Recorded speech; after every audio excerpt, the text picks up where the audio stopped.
online television. Ọ̀yọ́ ìṣe bí ẹni kọ̀ọ̀kan. Ìròyìn àsìkò tó kojú owó.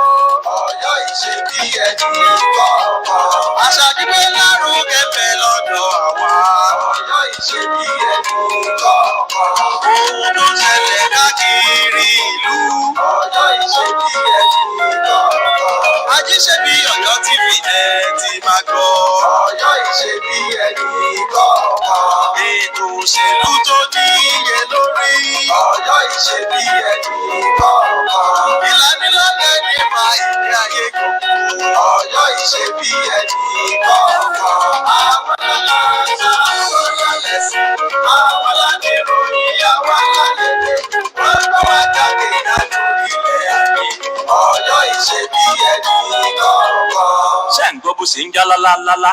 Ẹ má yín kúrò níbẹ̀ ní ìkànnì Ajíṣebí Ọ̀yọ́ online television and radio www.ajisebiọyọradio.com. Ẹ ṣé tẹ̀ ń gbọ́ ìkànnì wa o. Ajíṣebí Ọ̀yọ́ là á rí, Ọ̀yọ́ ò ní ṣe bí bàbá ẹnì kọ̀ọ̀kan.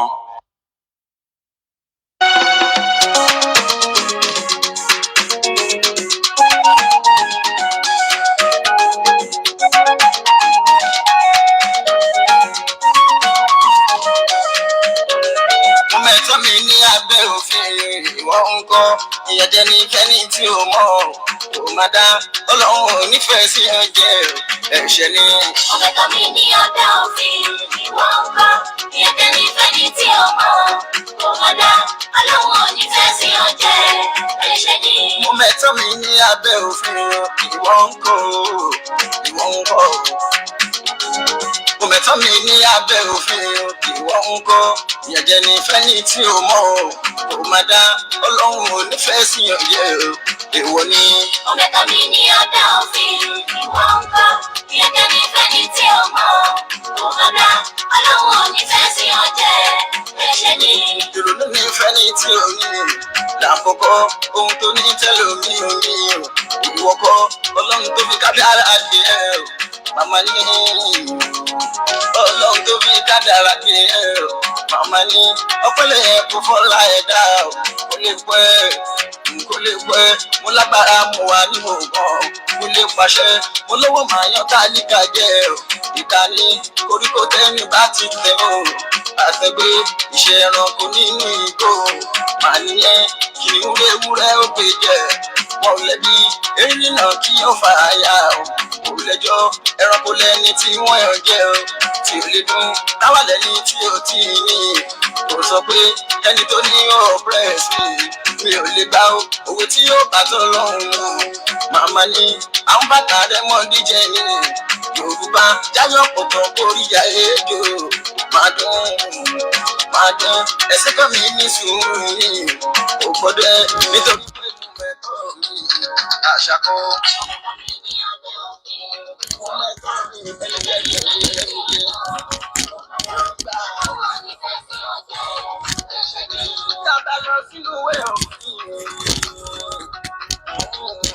Tábà lọ sínú ìwé òfin Nàìjíríà chapter 4 section 6 ẹ ò rí pé dignity of human person òfin ni ó ní no torture no slavery èèwọ̀ ni ẹlẹ́kẹta tó ń fọ́ sí ẹlọ́mọ wípé òfin ọba kẹ́ni kó lọ ẹ̀rùn padà ní ẹ kíjọba jẹ́ kófin ẹrú mọ́ ìyànjẹ láti dínkù bàdájọ́ ṣòdodo ìlẹ́yìn òfin bẹ̀rẹ̀ tí wọ́n bá lọ ẹ̀rùn máyé gbẹ̀san ìjọba ni ó sọ fún agbófinró lọ́tọ́ bá mi gbọ́ kọ́ṣẹ́wádìí rí pé bẹ́ẹ̀ òkúrọ̀ òfin fọlọ́pàá mẹ́rin lọ ẹ̀rùn tán lè yá jẹ́ òbẹ́fún mi ká máa kó àwọn ọmọ lọ́ṣẹ̀rú ṣe láǹlù fún lọ́ọ̀fẹ́ fún èèwọ̀ ni òbí ò gbọ́dọ̀ lọ́mọ nínú ẹ̀rù olóògìtàn ọkọ gbọ́dọ̀ láya nínú ẹ̀rù olóògìtàn lọ fọ́ọ̀sì bọ́ ní constitution mi ká máa yanṣẹ́ tipátipá owó tó dùkọ̀ bí ilé ìwé ó yá máa roko tó bá ti rò ìyá ni ṣe ló fi sàn pé kan wá kàwé. Ọpẹ́ ni fún Ọlọ́run ọba ọlọ́lá tí ń gbénú ọlásọlá ọba tó ní pẹ̀lú ọ̀rọ̀ lọ́dọ̀ ọba tó ní sánmọ̀ àti ilẹ̀ méjì. Give all thanks, praises and adoration to Almighty God, doer of whatever He wills. God that has spared us today and on this program today. Ọba tí a rí ẹni fi wé, ọba tí a rí ẹni fi jọ, ọba tó ṣe yí pé ọ̀dọ̀ náà la máa fi gbogbo ọpẹ́ gbogbo ẹ̀yìn nígbà gbogbo. Orúkọ tèmi ni Abdullahi Adébáyọ̀ ọmọ Abdulrauf. Mo kí yín káàbọ̀ lénìí sí orí ètò wa ètò yín Mọ Ẹ̀tọ́ Rẹ Lábẹ́ Òfin ní orí iléeṣẹ́ rédíò àti móhùnmáwòrán wa tí a mọ̀ sí Ajíṣebíọ̀yọ́ rédíò TV. Gẹ́gẹ́ bá a ti mọ̀ yí pé Ajíṣebíọ̀yọ́ láàrí Ọ̀yọ́ kì í ṣe bí bàbá ẹni.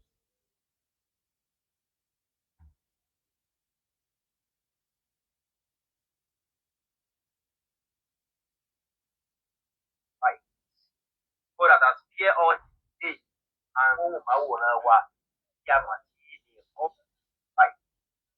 God that has fear us today and móhùnmáwòrán wa tí a mọ̀ sí ẹ̀kọ́ báyìí. Kọ̀ọ̀kan Ọ̀yọ́ kì í sí bàbá ẹnì kọ̀ọ̀kan. Èyí ló mú wa gbé àwọn ètò ńláńlá tó káàyà báyìí wá láti lè máa kọ́ àwọn èèyàn nípa àwọn nǹkan tó ṣe wípé ó ṣeé ṣe kí wọ́n mọ̀ nímọ̀ nípa rẹ̀. Ó sì jẹ́ wípé wọ́n ní ẹ̀tọ́ sí. Ó sì ṣeé ṣe kó ṣe wípé látara àìnímọ̀ nípa rẹ̀ yẹn ó yóò máa fẹ́ fi ìgbà tí ó ń fi yà. Ọpẹ́ ni fún Ọlọ́run ọba ọlá tí gbénú ọlá sọlá, ọba tó ní pẹpẹ ọ̀rọ̀ lọ́dọ̀, ọba tó ní sánmọ̀ àtilẹ̀ méjèèje, ọlá rẹ̀ gbọngbọ́n, kábíyèsí rẹ̀. Ìkẹ́ àti ọlá kó máa bá aṣíwájú ẹ̀dá Ànábì Muhammad. Ẹ̀yin ará ilé ẹ kú ilé, mo sì tún kí yín káàbọ̀ sí orí ètò yín ètò wa Mọ Ẹ̀tọ́ Rẹ ní Abẹ́ Òfin ní orí iléeṣẹ́ rédíò àti máwòrán Ajíṣebíọ̀yọ́ Online Radio and TV.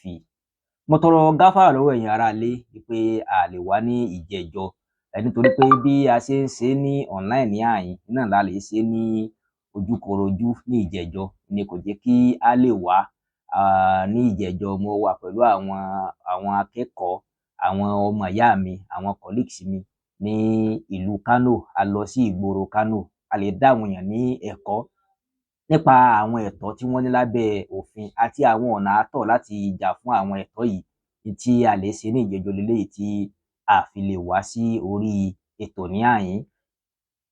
Abdullahi Adébáyọ̀ ọmọ Abdulrauf ni orúkọ mi ń jẹ́. Ní ọ̀sẹ̀ tí a mú kó tó di pé a mú ètò kọjá yìí, mo fi nǹkan kan síta pé ìlà fi ṣe àkòrí tá a fi bára wa sọ̀rọ̀, ìyẹn ní ọ̀sẹ̀ tó kọjá. Ṣùgbọ́n látara pé n tó ṣẹlẹ̀ tó sì jẹ́ pé nǹkan dáadáa náà ni ò jẹ́ kí a lè wá ní ìjẹ́jọ́ láti wá yànnàná àwọn àkòrí eléyìí tí a ti fi síta lórí ní abẹ́ àwọn ètò eléyìí tí a fẹ́ ṣe náà. Lénìí pẹ̀lú ògo Ọlọ́run, a máa pẹ̀kẹ́ lu àkòrí kan tó ṣe tó sọ wípé láńlọ́ọ̀dù àti tẹ́nàǹtì. Nígbà tí tẹ́nàǹtì bá kùnà láti san owó rẹ́ǹtì fún láńlọ́ọ̀dù, ṣe mọ̀ pé ìgbà tí ìjà máa ń wáyé náà nu. Àwọn nǹkan wo ni láńlọ́ọ̀dù ó ṣe láti rí i pé owó rẹ̀ ó di gbígbà tí kò sì ní dá wàhálà sílẹ̀ sí ọrùn láńlọ́ọ̀dù? Torí pé tí ẹ bá gbàgbé, a ti sọ síwájú lórí ètò yìí pé tí láńlọ́ọ̀dù fún bí àpẹẹrẹ ó gbé ilé fún tẹ́nàǹtì, ìyẹn nà ayálégbé yìí ti wá lo ilé títí tí ilé tí àdéhùn wọn owó ilé tó san tó ti tán, tó ti expire. Ayálégbé ní lásìkò ìgbà tí owó rẹ̀ sì expire, ó sì tún lẹ́tọ̀ọ́ láti máa gbé inú ilé ní lọ gẹ́gẹ́ bí òfin ṣe là á kalẹ̀ fún. Ṣé àwa ní mọ̀ wò wípé sí wàhálà wá dé báyìí, èmi tí mo nílé tí mo wá gbélé kalẹ̀ fún ẹni tó yálégbé, kó wá di pé ayálégbé ó ti wá di ọ̀gá mọ́ mi lọ́wọ́, kò fẹ́ sanwó ilé mọ́.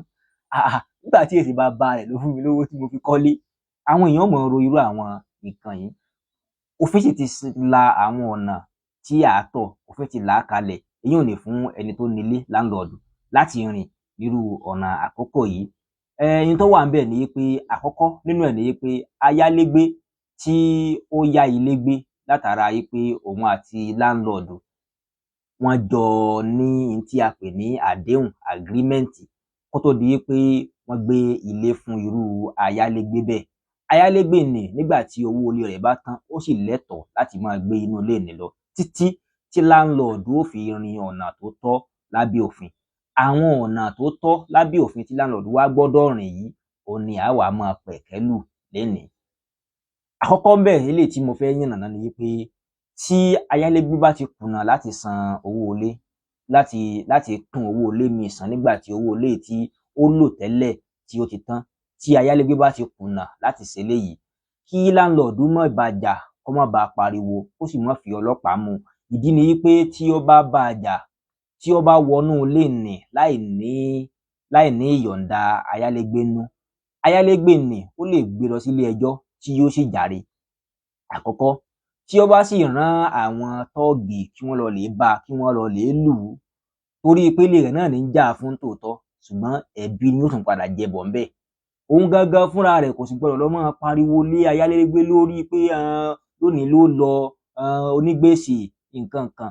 Irú èyún náà ọ̀ràn ni yóò padà jẹ́ fún ẹni tó nílé, èyún ni láńlọ́ọ̀dù. Kí láńlọ́ọ̀dù sì má gun orí ilé ayálégbé lọ kó lọ lè yọ páànù rẹ̀, kó lọ lè yọ òrùlé rẹ̀, kójò lè bá máa pa dúkìá rẹ̀, pé nígbà tójò bá pa dúkìá rẹ̀, ó kúrò ní ilé tó yá. Èmi mo kúkú nílé mi, bó ṣe wù mí ni mo ṣe lè ṣe. Òótọ́ ni ẹni tó nílé ló ní ilé rẹ̀, ó sì wù, bó bá sì ṣe wù ló sì lè ṣe ilé rẹ̀ nítòótọ́. Ṣùgbọ́n nígbà tó bá fi gbé fún èèyàn, tó bá ti lè gbé fún ayálégbé, èyún ni tẹ́nàntì, kò lè ṣe ilé nì bí ó bá ṣe wù mọ́ ní àkókò ìgbàanì. Tí eléyìí bá wá ṣẹlẹ̀ tó ṣe wípé ẹni tó nílé kò lè ṣe ohun tí a mọ̀ sí self-help lábẹ́ òfin, kò lè ṣèdájọ́ lọ́wọ́ ara rẹ̀, kò sì lè lé oníntìhún jáde látọwọ́ ara rẹ̀, tó jẹ́ wípé òfin ló gbọ́dọ̀ tẹ̀lé. Àwọn nǹkan wo ló wá yẹ kó ṣe? Lábẹ́ bẹ́ẹ̀ ní ti mú ọ̀pọ̀lọpọ̀ àwọn ọ̀nà tí àwọn èèyàn máa ń gbà yá ilé àti àwọn ohun tó ṣeé ṣe kí láńlọ́ọ̀dù ṣe fún irú àwọn ayálégbé kọ̀ọ̀kan ní abẹ́ òfin. Àkọ́kọ́ tí ẹni tó nílé, èyún ni láńlọ́ọ̀dù ó ṣe ni pé yóò fún irú ẹni bẹ́ẹ̀ ní notice to quit. Notice to quit, àbí ká sọ pé notice, torí notice yẹn ọ̀nà méjì ló pín sí. A ní quick notice, èyí ni notice to quit, àti notice of recovery of premises. Nígbà tí ayálégbé bá ti lo ilé, tó ti lo owó ilé rẹ̀ tán, tí kò sì san owó ilé míì fún láńlọ́ọ̀dù mọ́, àwọn ayálégbé kan bẹ tó ṣe wípé ẹ kàn lè lé wọn kúrò nínú ilé bẹ́ẹ̀. Àkọ́kọ́ ná, a ní ọ̀nà táwọn èèyàn máa ń gbà yálé kan, a ní tẹ́nàntì kan tí wọ́n ń pè ní tenancy at will or tenant at will. Nígbà tí owó ilé bá ti tán, tí ayálégbé ti lo owó ilé rẹ̀ tán, ṣùgbọ́n tí ó ní ìyọ̀ǹda láńlọ́ọ̀dù nínú láti máa lo ilé náà lọ, èyún ni tenant at will. Ṣé ẹ mọ̀ pé èyún ni kò ní ẹjọ́ kankan nú, torí pé tẹ́nàntì ló sọ pé kí ni o, láńlọ́ọ̀dù ló pé kí ni o, ló ní kí láńlọ́ọ̀dù ló ní kí tẹ́nàntì máa lo ilé lọ, òun ò lẹ́jọ́ nú. Tí wọ́n bá fẹ́ lé irú tẹ́nàntì bẹ́ẹ̀ jáde kúrò nílé, yóò kàn fún ní notice ọjọ́ 7 péré kó fi kó ẹrù rẹ̀ kúrò nínú ilé ni. Àkọ́kọ́ nù. Ẹ̀ẹ̀kejì ni wípé ẹni tí ó yá ilé gbé ní tòótọ́, ṣùgbọ́n tí owó ilé rẹ̀ ti jó tán, ṣùgbọ́n tí kò ní ìyọ̀ǹda láńlọ́ọ̀dù láti máa gbé ilé ń lọ, tó sì tún ń gbé ilé ń lọ, àwọn là ń pè ní statutory tenant. Òun náà lẹ́tọ̀ọ́ láti máa gbélé lọ, nítorí pé ṣèbí agreement ni wọ́n fi wọnú ilé ni. Láńlọ́ọ̀dù gbọ́dọ̀ rìn tá a pè ní ìrìn tọ́tọ́ láti lè ṣe kí ni o, láti lè gba dúkìá rẹ̀ padà ní ọwọ́ ẹni tó gbé ilé fún. Èyí tó kún òun lẹ́yìn à ń pè ní periodic tenancy.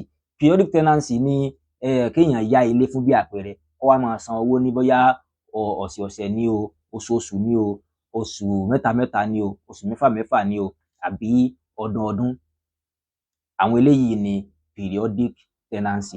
Ṣé wá rí àwọn periodic tenancy yìí, tó bá wá sí pé ìta ọkọ̀ sọ lákọ̀ọ́kọ́ ni, tó ṣe pé láńlọ́ọ̀dù náà ló gba tẹ́nàntì láyè láti máa gbé inú ilé lọ, yóò kàn fún ní notice ọjọ́ 7 péré pé kó fi kó ẹrù rẹ̀ jáde kúrò nínú ilé pé òun fẹ́ lo ilé òun.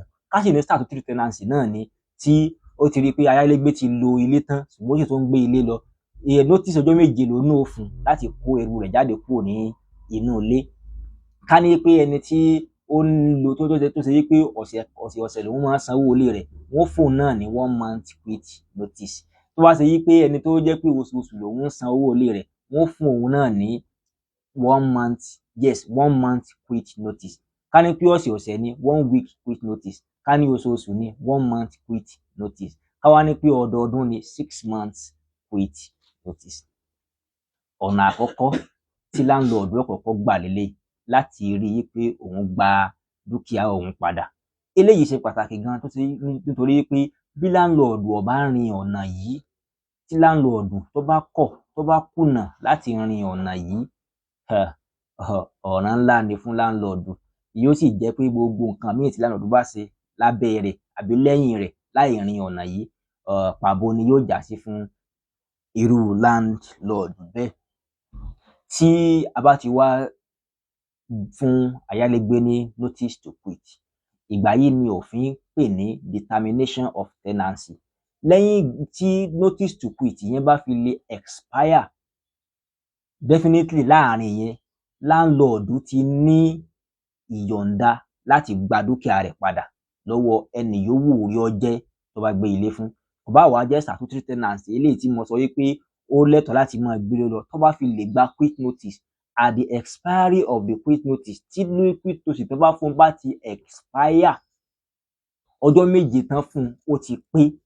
Lẹ́yìn ọjọ́ keje òní, láńlọ́ọ̀dù ti ní ẹ̀tọ́, ó ti ní ìyọ̀ǹda láti gba dúkìá rẹ̀ lọ́wọ́ ẹni tí ó gbé ilé fún lásìkò gbani. Ṣùgbọ́n báwo ni yóò ṣe gba dúkìá rẹ̀? À ń bọ̀ wá sí agbègbè tibẹ̀ náà. Omi tó tún kún òun ni pé ṣé wá rí quit notice tá à ń sọ yìí o, ó ní àwọn ọ̀nà kan lábẹ́ òfin eléyìí tá a máa ń gbà á ṣe. Ẹni tí kò bá sì mọ òfin yìí, ìmọ̀ràn tèmi lè fún irú ẹni bẹ́ẹ̀ ni pé kó wá agbẹjọ́rò tó dáńtọ́ kan tí yóò bá a ṣe, kó wá agbẹjọ́rò tó dáńtọ́ kan tí yóò bá a ṣe. Kí ni láríjà eléyìí tá à ń sọ ni pé ṣé ẹ mọ̀ pé ọ̀pọ̀lọpọ̀ tó bá ti rí i pé owó ilé ti expire, owó ilé ti tán, wọ́n kàn lọ máa yọ tẹ́nàǹtì lẹ́nu ni. Ẹ má yọ tẹ́nàǹtì lẹ́nu. Ó ní nǹkan kan tí ó kọ́kọ́ wá kó tó di pé tẹ́nàǹtì ó kó kúrò nílé. Tí tẹ́nàǹtì bá kọ̀ láti kúrò nínú ilé òun, ní àkọ́kọ́ ni quit notice. Ṣùgbọ́n báwo lẹ ṣe ṣe tí quit notice tẹ́ fẹ́ fún ẹni tẹ́ fẹ́ fún tí yóò fi jẹ́ nǹkan tí yóò tẹ́wọ́gbà lábẹ́ òfin, tí kò ní padà jẹ́ kí gbogbo nǹkan tẹ́ bá ń ṣe lẹ́yìn rẹ̀ kó má nítumọ̀. Agbẹjọ́rò ilẹ̀ rí, òun ni yóò bá yín kọ quit notice, eléyìí tí yóò máa jẹ́ bí ìgbésẹ̀ alákọ̀ọ́kọ́. Ìgbésẹ̀ lẹ́ẹ̀kejì ni pé ká wá ní pé fún bí àpẹẹrẹ òǹtìn ti lo ọdún méjì, ọdún kan lẹ́yìn ìgbà tí owó ilé àkọ́kọ́ tó san ti expire, a sì ti fún ní quit notice pé kó máa lọ. Sí yóò wá máa gbówó lọ bẹ́ẹ̀ ni? Kò lè gbówó lọ, kò lè gbówó lọ. A ti sọ níjó ní tòótọ́ yìí pé ó lẹ́tọ̀ọ́ láti máa gbé inú ilé lọ, ṣùgbọ́n gbogbo ìgbà tó fi ń gbé inú ilé òun yóò san owó rẹ̀. Owó tí yóò san yẹn ìlà ń pè ní means profit. Owó tí yóò san yẹn ìlà ń pè ní means profit. Báwo ni wọ́n sì máa ń gba means profit? Níbo ni wọ́n ti gba means profit? Tó jẹ́ láńlọ́ọ̀dù yóò gbé ayálégbé rẹ̀ lọ sí ilé ẹjọ́. Tó bá ti wá dé ilé ẹjọ́, yóò wá sọ fún ilé ẹjọ́ yìí pé olúwa mi, èmi ni láńlọ́ọ̀dù, ayálégbé leléyìí o, láti bí ọjọ́ mélòó kan sẹ́yìn ni owó ilé rẹ̀ ti tán, mo sì ti fún ní quit notice, ṣùgbọ́n ó sì tún ń gbé ilé lọ náà ni. Olúwa mi, mo fẹ́ kí ẹ bá mi pàṣẹ fún kó jáde kúrò nínú ilé mi. Àkọ́kọ́. Ẹ̀kejì ni pé owó ilé tí ó gbé lásìkò ìgbà tí quit notice ti tán, tí quit notice ti dé ọ̀dọ̀ rẹ̀ ni, olúwa mi, mo fẹ́ kí ẹ bá mi sì jọ, kẹ́ ẹ bá mi pa láṣẹ, kẹ́ ẹ bá mi jẹ́ ń pa láti san owó òun fún mi padà. Owó ní láwọn àti ìgbà tí quit notice ti expire yẹn títí di ìgbà yòówù tí ẹni yẹn fi ilé ńlẹ̀, wọ́n wá sí owó ń jọ. Owó ní tí ń bá wá sí jọ, tí ń bá wá fún ẹni tó nílé, òun ni wọ́n ń pè ní means profit. Nígbà ní kò kí ń ṣe rẹ́ǹtì mọ́, ó ti di means profit. Rẹ́ǹtì àti means profit táyè bá gbà wá, á padà ṣàlàyé lórí ẹ̀ kí a tó parí ètò yìí ní èní. Ṣùgbọ́n nígbà tí láńlọ́ọ̀dù bá ti ń fẹ́ béèrè fún means profit, ó gbọ́dọ̀ wá pẹ̀lú pé by the time tí wọ́n bá fi parí ìgbẹ́jọ́ ni, ilé ẹjọ́ pàṣẹ yìí pé kán gbé property òun fún òun. Àwọn yìí ni ọ̀nà tó tọ́ tí láńlọ́ọ̀dù ó tẹ̀lé láti gba dúkìá rẹ̀ kúrò lọ́wọ́ ẹni tí ó gbé ilé fún. àwọn ọ̀nà yìí lẹ́ẹ̀kan sí ní ọ̀nà tó tọ́ tí láńlọ́ọ̀dù ó tẹ̀lé láti gba dúkìá rẹ̀ kúrò lọ́wọ́ ẹni tó ṣe kíni o tó gbé ilé fún. Kò sì ń ṣe pé bóyá yóò lọ bẹ́ẹ̀, no, kò lọ bẹ́ẹ̀. Ẹni tó gbé ilé fún yóò san owó nì tí yóò pé nígbà tó bá ti ṣe kíni o tó bá ti gbé lọ sí ilé ẹjọ́. Nǹkan kan tí láńlọ́ọ̀dù tún wá gbọdọ̀ ṣe ni pé láńlọ́ọ̀dù gbọdọ̀ sùn lórí ẹ̀tọ́ rẹ̀. Nígbà tó gbélé fún èèyàn tí owó ilé yìí sì ti di pé ó ti tán, tó wá ń lo ọdún kan, ọdún méjì, mẹ́ta nínú ilé, tó bá ti di ẹ̀yìn ọdún kan, wọ́n ká tiẹ̀ nírú títí èmi yìí ni èmi ò tiẹ̀ ní jẹ́ kó tọ́dún kan tí ń fi ṣe ń tó tọ́ tó yẹ kí n ṣe. Ṣùgbọ́n látara pé ọ̀pọ̀lọpọ̀ àwọn èèyàn mi ò mọ̀, a gbọ́dọ̀ mú eléyìí wá láti ṣàlàyé fún wọn. Ẹni tí ó jẹ́ landlord tó fẹ́ gba owó lọ́wọ́ ayálégbé rẹ̀, ó gbọ́dọ̀ rí pé òun ṣe nǹkan lórí ẹ̀. Nǹkan wo ni ó sì ṣe? Yóò rìn ọ̀nà tó tọ́ lábẹ́ òfin. Ọ̀nà wo ni ó tọ́ lábẹ́ òfin ni pé kó gba agbẹjọ́rò tó dáńtọ́ dáadáa, tó wù lọ́kàn, tó dáńtọ́ dáadáa, kó bá lè ṣe nǹkan tó yẹ kó ṣe nílé ẹjọ́. Ó wá gbọ́dọ̀ ṣe nǹkan yìí láàárín ọdún 6. Tí kò bá ṣe láàárín ọdún 6, tó bá ti lè dẹ̀yìn ọdún 6, kò lè rí owó rẹ̀ gbà mọ́ o. Nítorí pé ẹni tó yálé gbé ó ní òfin kan tá à ń pè ní limitation law. Limitation law yìí òun ni yóò dí landlord lọ́wọ́ láti lè gbé ọ̀rọ̀ náà lọ síwájú ilé ẹjọ́ pé kí ilé ẹjọ́ sọ pé kí wọ́n fún òun ní owó òun. Ṣùgbọ́n ilé ẹjọ́ ò ní kán dá dúkìá rẹ̀ padà fún o. Ṣùgbọ́n o, ilé ẹjọ́ ò ní ní pé kí ni o kán fún ní owó kankan mọ́, nítorí pé owó òun lásìkò gbà ó ti expire. His right over that money at that particular moment in time has been extinguished. Ìgbà yìí la pè dánudúró ní èní fún ti dédé àkókò yìí ní orí ètò yín, ètò wa mọ ẹ̀tọ́ rẹ̀ lábẹ́ òfin. Abdullahi Adébáyọ̀ Mabdoufi ní orúkọ ti tèmi jẹ́. Ìkéde pàtàkì tí mo ní fún wa ni pé bí a bá rẹ́nìkan tí ó fẹ́ kọ́ nípa fídíò editing, ẹ lè kàn sí mi personally directly lórí ẹ̀rọ ìbánisọ̀rọ̀ 09034904883. Video editing, video creation àti animation àti àwọn nǹkan mìíràn tó tún rọ̀ mọ́ anything video. Àbí arẹ́nìkan tí ó fẹ́ ṣe fídíò bóyá bóyá ó fẹ́ ṣe fídíò fún birthday láti fi kí èèyàn kan ni o, àbí wedding ni ẹ fẹ́ ṣe fídíò fún wedding yín, fídíò animated flyer fún wedding yín, àbí ẹ fẹ́ ṣe nǹkan fún ayẹyẹ àbí iléeṣẹ́ àbí fún ọjà tí ẹ̀ ń tà fún ìdókòwò yín, ẹ lè kàn sí mi láti bá yín ṣe àwọn fídíò yìí náà. Ẹ̀rọ ìbánisọ̀rọ̀ mi lẹ́ẹ̀kan sí ní 09034904883. Ìyá yín lágbè mọ́ dánudúró lẹ́nu tí a fi mọ́ bọ́ sí abala títí èdè títí Gẹ̀ẹ́sì títí di ọjọ́ mẹ́jọ tí èmi àti yín tí a tún wá mọ́ wá pàdé ní orí ètò yìí tí a sì máa ṣàlàyé nípa àwọn ẹ̀tọ́ tí ó ń kálukú wá ní abẹ́ òfin. Mo fẹ́ kó jẹ́ wáyé pé ètò yìí ń dé títí gbà wá pẹ̀lú ìfọwọ́sowọ́pọ̀ Abdullahi Loga Academy àti Ajíṣebí Ọ̀yọ́ Online Radio TV. Abdullahi Loga Academy jẹ́ àgbékalẹ̀ kan tí ó ń ṣe kò kárí bí a ṣe fún ìmọ̀ òfin ká jákèjádò Nàìjíríà, pàápàá jùlọ àwọn ẹ̀tọ́ tí kò wá ní lábẹ́ òfin yìí. Abdullahi Loga Academy bákan náà sì tó ń ṣe àgbékalẹ̀ nǹkan tí a mọ̀ sí ìdánilẹ́kọ̀ọ́ fún àwọn akẹ́kọ̀ọ́ òfin, law tutorials for law students, jákèjádò àwọn ẹ̀ka ẹ̀kọ́ òfin, faculties of law jákèjádò orílẹ̀ Nàìjíríà. Bákan náà ọ̀pọ̀lọpọ̀ àwọn nǹkan là ń ṣe láti rí i pé àwọn àfojúsùn méjì wa yìí wá sí ìmúṣẹ. Ọ̀kan nínú rẹ̀ lélẹ́yìí tí a mọ̀ sí legal awareness program wa. Títí ọjọ́ mẹ́jọ tí èmi àti yín tá tún máa wá pàdé, ẹ jẹ́ ká mọ̀ rí i pé à ń lo òfin o. Lógo Ọlọ́run àtèmi àtẹ̀yin àní lùgbàdì òfin.